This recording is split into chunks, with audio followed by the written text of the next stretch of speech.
কারণ বর্তমানের মন মানসিকতা তরুণদের ঐরকম না যে বাবা চাচারা আওয়ামী লীগ করছে এর লেগে তার করতেই হইব।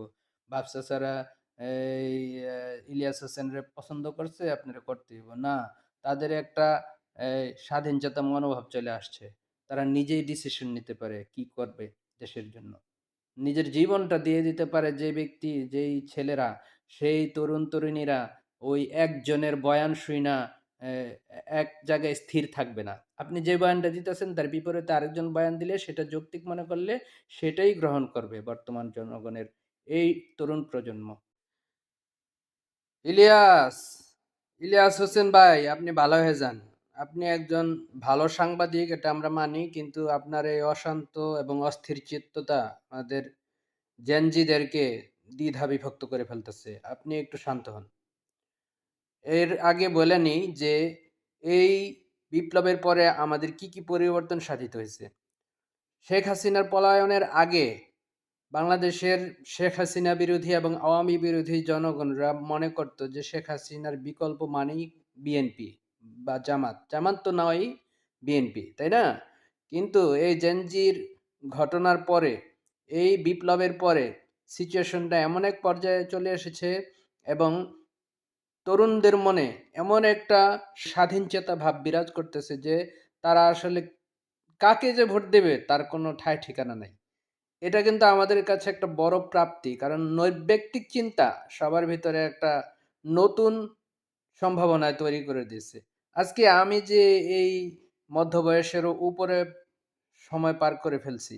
এই আমি আমাদের বন্ধুমহল এবং স্বজন, আত্মীয়-পরিজন যাদের সাথে আমরা বড় হয়েছি, তাদের সাথে এই জীবনযাপন করে বুঝতে পারছি যে মুরুব্বিরা এবং আমাদের বয়সী যারা, যেই দলটাকে ছোটবেলা থেকে ভালোবাসতাম, পছন্দ করতাম, সেখানেই আমাদের চিন্তা, চেতনা, মনন সবকিছু ঢেলে থাকতো এবং ওইখান থেকে আমরা বেরই হইতে পারতাম না।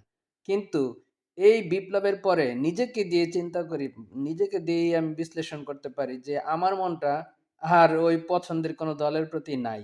কারণ আমার মনটা এখন দেশের প্রতি।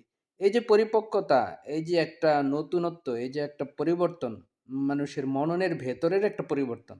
এই পরিবর্তনটা কি এমনি হয় নাই। এর নামই হচ্ছে অন্তর্গত চেঞ্জ বা ডেভেলপ। এতে কিন্তু এই জিনিসটা চিন্তা করে কিন্তু খুবই আত্মতৃপ্ত হই, যে আত্মপ্রসাদিত হই। আল্লাহর কাছে অশেষ ধন্যবাদ, শুকরিয়া যে তিনি আমাদের মনটাকে এমন এক পর্যায়ে আনছেন যে কোনো একটা বিশেষ দলের প্রতি আমাদের কোনো মোহ নাই, মায়া নাই, মমতা নাই। আমার মমতা কেবল দেশ, মাটি, মানুষ, স্বাধীনতা, সার্বভৌমত্ব। যাক, এতগুলো কথা এজন্য বললাম যে ইলিয়াস সাহেব আপনি পরপর এই ২ সপ্তাহের মধ্যে ২ টি ভিডিও আপলোড করলেন। এর আগের ভিডিওতে যাই করছেন না করছেন তার একটা মূল্যায়ন করছি। আমিও ২-৩ টা পোস্ট দিছি আপনার এই ভিডিওটা কেন্দ্র করে। সেখানে অনেক কিছু তথ্যবহুল তথ্য ছিল। অনেক কিছু ইনফরমেশন ছিল যা দিয়ে আমাদের জাতির জন্য উপকার হইতে পারত এবং শত্রুদের জন্য অপকৃত হওয়ার কিছু এই টার্মস ছিল। কিন্তু আজকে এই গতকালকে আপনি যেই ভিডিওটা আপলোড করলেন এতে অতিরঞ্জন আছে। এটা আর মেনে নেওয়া যায় না। এ এ এত অতিরিক্ত কিছুই ভালো না। এটা এক্সট্রিমিস্ট পর্যায়ে চলে যাইতেছেন আপনি। কারণ আপনি ব্যক্তিগত আক্রোশ থেকে এটা স্পষ্ট হয়ে গেল যে আপনি ব্যক্তিগত আক্রোশ থেকে একজন স্বনামধন্য ব্যক্তিকে, একজন এই রাষ্ট্রীয় অ্যাডমিনিস্ট্রেটরের অন্যতম একটা গুরুত্বপূর্ণ ব্যক্তিকে আপনি এই নিম্ন স্তরে নামানোর জন্য, অপমান করার জন্য, তাকে একেবারে গৌণ অগুরুত্বপূর্ণ বানায়া ফেলার জন্য একটা বিশেষ এ এজেন্ডা নিয়ে নামছেন। এই এজেন্ডার আমি ২ টা জিনিস পাইছি আপনার এই এজেন্ডার পেছনে নেপথ্যে কি? What is the reason behind it? আমি পাইছি যে আপনি প্রথমত ব্যক্তিগত আক্রোশ। ব্যক্তিগত আক্রোশ ২ টা হইছে ৩ টা রিজনের কারণে। আপনি ১ম এ যখন বিপ্লব সাধিত হইল ৫ই আগস্টে এবং সরকার গঠন করে ফেলল, তারপরে আপনি ওই গোলাম মাওলা রনির মতো শুরু করে দিছেন। যে আপনার কেন ডাক দিল না? আপনাদের মামলা কেন উঠায় নিল না? আপনাদের কথা কেন বলা হইল না?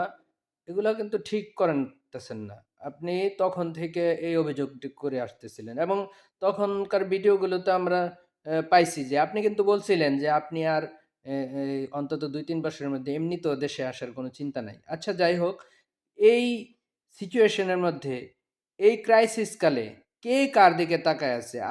আপনি তো আছেনই ওইখানে, আমেরিকাতে যে বিশেষ কারণে গেছেন এবং বিগত সরকার আপনাকে নির্বাসিত হইতে বাধ্য করছে। এটি সকলে জানি, সবাই জানি। আপনি খুব অসহায় অবস্থায় দিনাতিপাত করতেছিলেন আমেরিকায় এবং সেখানে সংগ্রামী জীবনযাপন করতেছেন। সব কিন্তু আমরা জানি। আপনি উবার চালাইয়া সংসার চালাইতেছেন, সবই জানি। এবং আপনার ভেতরে একটা অন্যরকম এই ছিল, এই প্রতিভা ছিল, যে প্রতিভা দিয়ে বাংলাদেশ অনেক কিছু পাইতে পারত, বিশেষ করে মিডিয়া জগৎটা।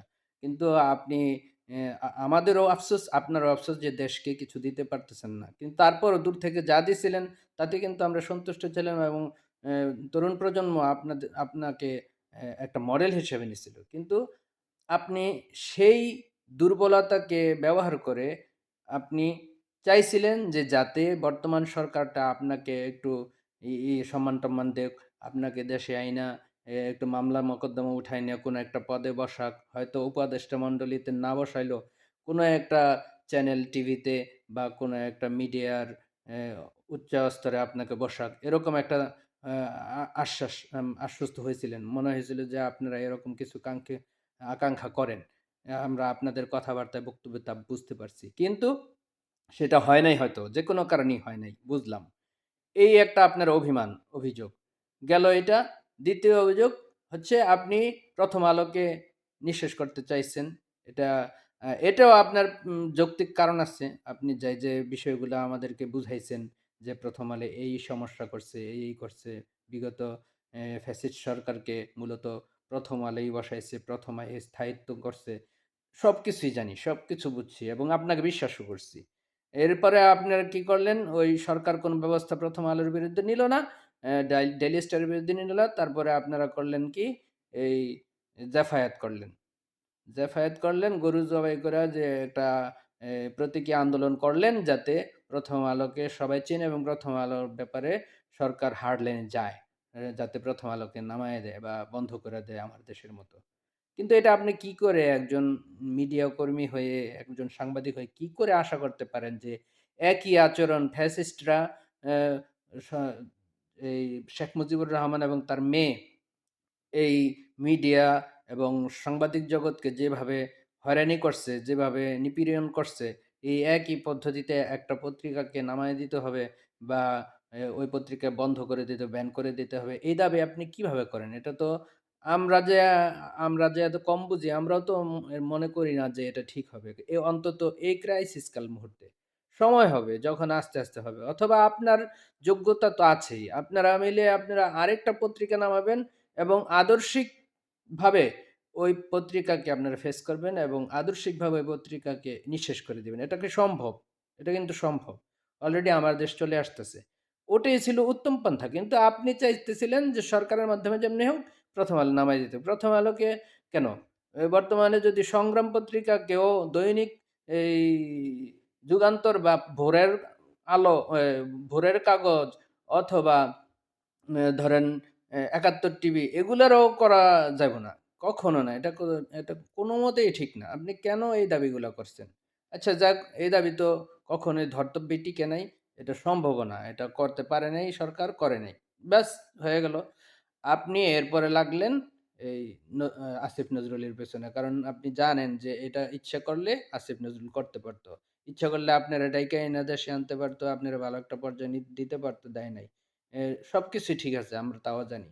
কিন্তু এই ব্যক্তিগত আক্রোশ থেকে আপনি যে কাজটা আজকে করলেন, ভিডিওটা দিলেন, এতে কি ভালো হইল? কারণ আমাদের Gen Z-রা যে নতুন জেনারেশন যেভাবে বিপ্লবটা করছে, এই তো মাত্র কিছুদিন আগেই ২ সপ্তাহ যাবৎ আমরা এমনিতেই ভারতের সঙ্গে লড়ে যাইতেছি।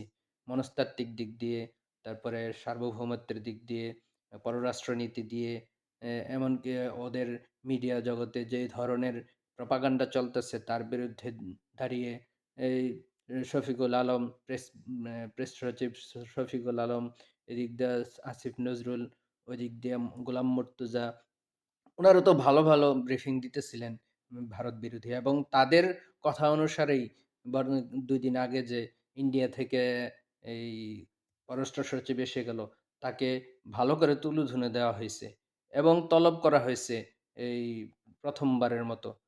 ভারতীয় কূটনীতিকে বাংলাদেশের রাষ্ট্রদূতকে তলব করে নিয়ে তারপরে ঠেলা দেওয়া হয়েছে। এরকম কাজ করার পরেও এই সুন্দর, সুন্দর কাজগুলো করার পরেও আপনার মানে এটার দিকে কোনো প্রশংসা নাই। আপনি নেগেটিভ দিকগুলো তুইলা ধইরা আপনি বুঝাইতে চাইতেছেন, ভারতে এই কইরা ফেলতেছে, সেই কইরা ফেলতেছে, পুরা দেশ চালাইতেছে ভারতে। এরকম মিথ্যাচার কেন করেন? কারণ আমাদের দেশ বর্তমানে ঐকান্তিকভাবেই সবাই একত্রিতভাবে দেশ পরিচালনা করতেছে। ডক্টর ইউনূসের মাধ্যমে প্রবাসীদের জন্য অনেক কিছুই করা হইতেছে এবং অ অ কতগুলো স্টেপ নিছে তারা এটা প্রবাসীদের পক্ষে গেছে। আর কি চাই? আরো হবে, আরো হবে। কিন্তু আপনারা অ্যা কেন জানি কোনো এক বিশেষ কারণে আপনার এই ব্যক্তিগত আক্রোশের কারণে যে কাজটা করলেন, এতে করে তো ধরেন আসিফ নজরুলরে আপনি রয়ের এজেন্ট বানায় দিলেন। যদি যদি তিনি এজেন্ট না হন, তারপরে এখন কিন্তু আবার ভারতে সরাসরি তাকে অফার করতে পারবে এজেন্ট হওয়ার জন্য। এই কাজ এই পথটা কিন্তু আপনি তৈরি করে দিলেন। এবং যদি আপনাদের প্রভাবে, আপনাদের ইনফ্লুয়েন্স এ যদি ছাত্র তরুণরা নে আসিফ নজরুলকে বহিষ্কার করার দাবিতে আন্দোলন করে এবং কোনো এক পর্যায়ে আসিফ নজরুল কোণঠাসা হয় এবং কোনো একটা বিপাকে পড়েই যায়, তাহলে সে তো অনিচ্ছা হওয়া সত্ত্বেও ভারতীয় রয়ের দিকে যাইতে চাইবো বা আওয়ামী লীগের হয়ে কাজ করতে চাইবো। কারণ তার পিছনে তো এই পর্যন্ত কম অফার আসে নাই আওয়ামী লীগের হয়ে কাজ করার জন্য। তো আপনি কেন আমাদেরকে এই বিভেদাত্মক পরিবেশের দিকে ঠেলে দিতেছেন পুরো জাতিকে? মাত্র কিছুদিন আগে গত সপ্তাহে আমরা এক প্ল্যাটফর্মে দাঁড়াইয়া ভারতের বিরুদ্ধে আমাদের অ্যা প্রতিবাদ জানাইছি। এটা আপনি করতে পারেন না। যদি আপনি করেন, আপনি আস্থা করে নিক্ষিপ্ত হইবেন। এই তরুণ প্রজন্মই আপনাকে নিক্ষিপ্ত করবে এ ভাগাড়ে। ঠিক আছে? এটা যেন ভুলে না যান।